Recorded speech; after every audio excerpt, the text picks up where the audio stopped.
L'humour, c'est un coup de poing dans la gueule, mais emballé quand même dans du papier de soie ou du papier de bonbon. Tombé tout petit dans le dessin, Cabu, diplômé de l'école d'art Estienne, choisit très vite l'humour coup de poing.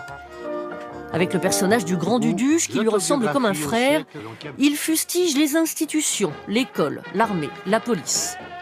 Dessinateur de presse, il couvre de nombreux événements avant de choisir la caricature politique. Un dessin dans un journal un peu qui vous donne beaucoup de latitude, c'est une tribune libre. Hein, on dit « je » dans nos dessins. Des dessins et des slogans mordants qui n'épargnent personne, ni à droite, ni à gauche, ni ceux qui croient au ciel, ni ceux qui n'y croient pas. Georges Wolinski, lui, mettra plus de temps à trouver sa voie. Graphiste talentueux, il basculera finalement dans la contestation. Je ne pensais pas devenir dessinateur. D'abord, c'était un métier où on ne pouvait pas gagner sa vie. Hein. Moi, je ne m'intéressais pas à la politique. Mais en mai 68, brusquement, je me suis senti concerné. Du roi des cons au bal des ringards, tout un programme.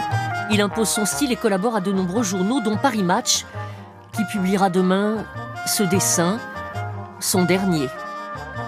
L'humour, c'est s'interdire aucun sujet. C'est déjà la définition de l'humoriste. On doit reculer devant rien, sauf la méchanceté. Nous sommes féroces, mais nous ne sommes pas méchants.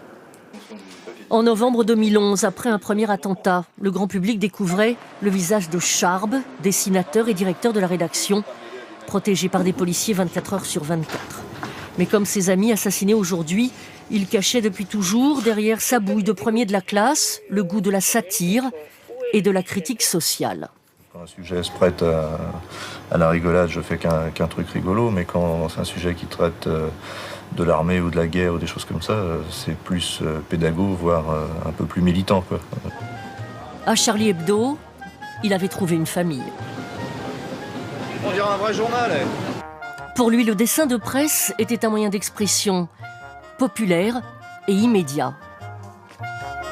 Bernard Verlac, d'E-News, que l'on voit ici à ses débuts, en train de dessiner contre la tauromachie, venait lui de recevoir le prix du meilleur caricaturiste.